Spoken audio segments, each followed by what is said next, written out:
मांग करेंगे कि उन्हें फिर से पेंशन क्यों नहीं दी जा रही है पुरानी वाली। इसी मोड़ पर यूपी चुनाव में पेंशन एक पेचीदा मुद्दा बन जाता है। जिन्हें पेंशन मिल रही है वो पेंशन बढ़ाने की मांग कर रहे हैं, जिन्हें नहीं मिल रही है वो इसलिए आंदोलन कर रहे हैं कि पेंशन मिले। क्या यह मुद्दा कर्मचारी यूनियन के नेताओं के लिए अपनी अपनी राजनीति चमकाने भर का है या फिर वे वाकई गंभीर हैं? इसे परखने का हमारे पास कोई पैमाना नहीं। बस हमें यह भ्रम नहीं है कि सरकारी कर्मचारी वोट देते वक्त धर्म और जाति के गौरव के सवाल को भूल जाएंगे। मुमकिन है वे पेंशन के सवाल को ही भूल जाएं। उत्तर प्रदेश में शिक्षकों के संगठन की तरफ से पुरानी पेंशन स्कीम को बहाल करने का आंदोलन चलाया जा रहा है। इसे राष्ट्रीय स्तर पर भी चलाया जाता है। इसके अध्यक्ष विजय कुमार बंधु ने बताया कि अक्टूबर से लेकर दिसंबर के बीच यूपी में पुरानी पेंशन की बहाली को लेकर कई जगहों पर आंदोलन हुए हैं। 22 अक्टूबर को यूपी के हर जिला मुख्यालय पर पेंशन पदयात्रा निकाली गई। 21 नवंबर को लखनऊ के इको गार्डन में पेंशन शंखनाद रैली हुई। 7 दिसंबर को हर जिला और ब्लॉक स्तर पर शहीद दिवस मनाया गया। डॉक्टर रामाशीष सिंह पेंशन की बहाली की लड़ाई करने वाले नेता थे। 7 दिसंबर 2016 को पेंशन के लिए लड़ते हुए लाठीचार्ज से उनकी मौत हो गई। उनकी याद में शहीद दिवस मनाया गया और पुरानी पेंशन की बहाली की मांग की गई। पुरानी पेंशन की बहाली की लड़ाई में शिक्षकों के संगठन के साथ अन्य विभागों के संगठन भी जुड़े हुए हैं। इस बार इनका नारा है, जो पुरानी पेंशन को बहाल करने का वादा करेगा वोट उसी को मिलेगा। जो पेंशन की बात करेगा, जो पेंशन की बात करेगा, भारत पे राज करेगा। जो पेंशन की बात करेगा, भारत पे राज करेगा।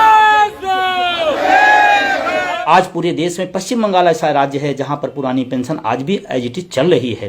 तो हम देश की तमाम सारी सरकारों से मेरा निवेदन है कि इस बड़े जमात को, उत्तर प्रदेश के 13 लाख, देश के 70 लाख जमात को आप नजरअंदाज कर रहे हैं और संवेदनहीनता की पराकाष्ठा कर रहे हैं, जो बेहद दुखद है।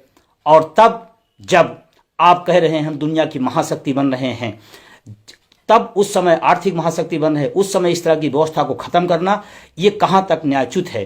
कर्मचारी संगठन दावा करते हैं कि यूपी में 13 लाख कर्मचारी हैं। इनकी मांग है कि वे न्यू पेंशन स्कीम से खुश नहीं हैं, पुरानी पेंशन व्यवस्था ही चाहिए। क्या इतनी बड़ी संख्या के बाद भी ये संगठन और ये संख्या यूपी की राजनीति को मजबूर कर पाएगी कि हर दल पुरानी पेंशन को लेकर अपना स्टैंड साफ करे? लेकिन क्या यह संख्या वोट करते समय केवल पेंशन के आधार पर ही वोट करेगी? मेरी राय में कुछ ही लोग पेंशन के सवाल पर वोट करेंगे। यूपी में धर्म और जाति का सवाल इतना बड़ा है कि बेरोजगार भी अपना मुद्दा भूल जाता है। इन्हें तो अभी सैलरी मिल रही है। जो सांप्रदायिक हैं उनके लिए दूसरे मुद्दे कोई मायने नहीं रखते। वैसे समाजवादी पार्टी के नेता अखिलेश यादव ने कहा है कि उनकी सरकार बनेगी तो पुरानी पेंशन की व्यवस्था लागू कर देंगे। कौन इनके साथ खड़ा है? जब किसान नाराज है, नौजवान नाराज है, व्यापारी नाराज है, आगड़े नाराज हैं और बाबा साहब भीमराव अम्बेडकर की विचारधारा और डॉक्टर राम मनोहर लोहिया की विचारधारा दोनों एक हो गई हो, तो बताओ ये कैसे बचेंगे उत्तर प्रदेश से? और शिक्षक नाराज हैं। ये पुरानी पेंशन किसी ने छीनी तो भाजपाइयों ने छीनी आपकी। याद है कि नहीं याद है आपको? आज ऐसे लोग हैं जिन्हें वेतन नहीं मिल पा रहा है। ये जितनी भी अच्छी योजनाएं थी सबको रोक दिया इन्होंने। क्या वाकई अखिलेश यादव पुरानी पेंशन बहाल कर देंगे? ऐसा हुआ तो देश भर में पेंशन को लेकर चल रही लड़ाई की राजनीति पूरी तरह से बदल जाएगी और पेंशन का विरोध करने वाले अंग्रेजी संपादकों और अखबारों के नियंत्रण से बाहर निकल जाएंगे। ले जाएंगे पुरानी पेंशन ले जाएंगे, पुरानी पेंशन ले जाएंगे। ऐसा ही कुछ हिमाचल प्रदेश में हुआ है। इसी तरह हाल के महीनों में राजस्थान, महाराष्ट्र, हरियाणा में भी पुरानी पेंशन को लागू करने के लिए कई तरह के आंदोलन हुए। इनमें शामिल लोगों की गंभीरता पर सवाल नहीं उठा सकते। लेकिन फिर से यह सवाल पूछता हूं कि क्या ये सारे लोग इसी सवाल पर अपनी राजनीतिक प्राथमिकता तय करते हैं?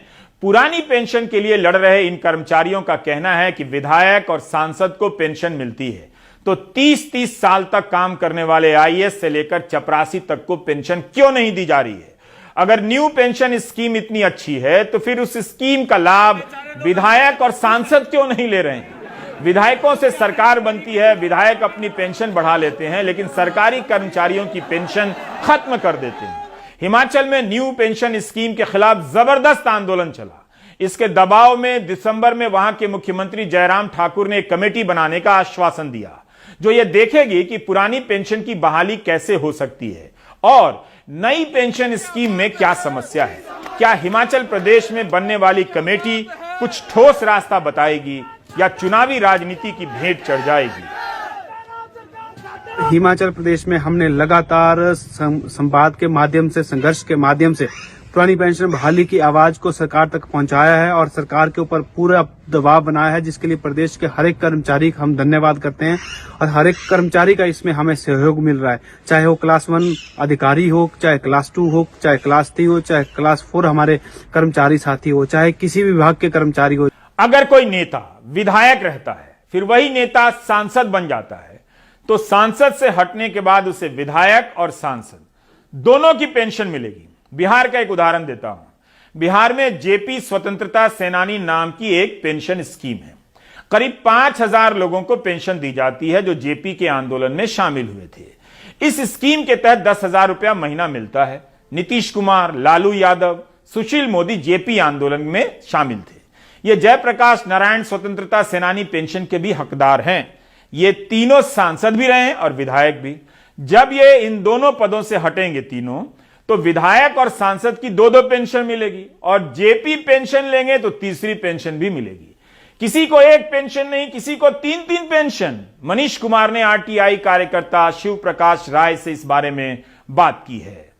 माननीय सदस्य वह लोकसभा, राज्यसभा, राज्यों की विधानसभा, विधान परिषद, अगर चारों सदन में ये सदस्य रहें तो पेंशन चारों जगह से पाने का व्यवस्था इन लोग का है। पेंशन पेंशन नियमावली, वेतन नियमावली पार्लियामेंट में इन लोगों ने अपने लिए यह नियम बना रखा है कि जिस सदन में हम रहेंगे वहाँ पूर्व होने के बाद हम पेंशन के हकदार हो जाएंगे। 2004 में अटल बिहारी वाजपेयी जी देश के प्रधानमंत्री थे। राष्ट्रहित में बहुत बड़ा एक राजकोष प्रभार पड़ रहा था। लोक सेवकों का पेंशन खत्म किया, वो बहुत प्रशंसनीय काम था, ठीक है। लेकिन ये माननीय एक नहीं, अगर चारों सदन में गए तो चारों सदन का हकदार हो जाएंगे। समाज सेवा करने से पहले अगर किसी न किसी नौकरी में अगर रहे हैं तो वहाँ से भी वो सुविधाएं लेंगे। अब बिहार में 6 पेंशन का प्रावधान है। एक जेपी सेनानी का भी पेंशन, कई बड़े राजनेता बिहार के हैं जो जेपी सेनानी भी का पेंशन पाते हैं, तो जोड़ दिया जाए तो 6 पेंशन पाने के हकदार जो है वो अपने लिए वो सारे नियम कानून बना लिए हैं। सरकार के बही खाते में तरह तरह की पेंशन योजनाएं हैं। सरकारी कर्मचारी को पेंशन देने के लिए पैसे नहीं है। आप इसकी बात करें तो 100 अर्थशास्त्री अंग्रेजी में लिखने आ जाएंगे कि कैसे राज्य का खजाना डूबने वाला है। जब वही सरकार 2000 करोड़ की मूर्ति बनाने का ऐलान करती है तब कोई अर्थशास्त्री नजर नहीं आता है। मध्य प्रदेश से अनुराग द्वारी की यह रिपोर्ट बताती है कि धार्मिक उद्देश्य से खर्च करने के लिए किसी भी सरकार के पास पैसे की कोई कमी नहीं है, सिर्फ पेंशन के लिए पैसे नहीं है।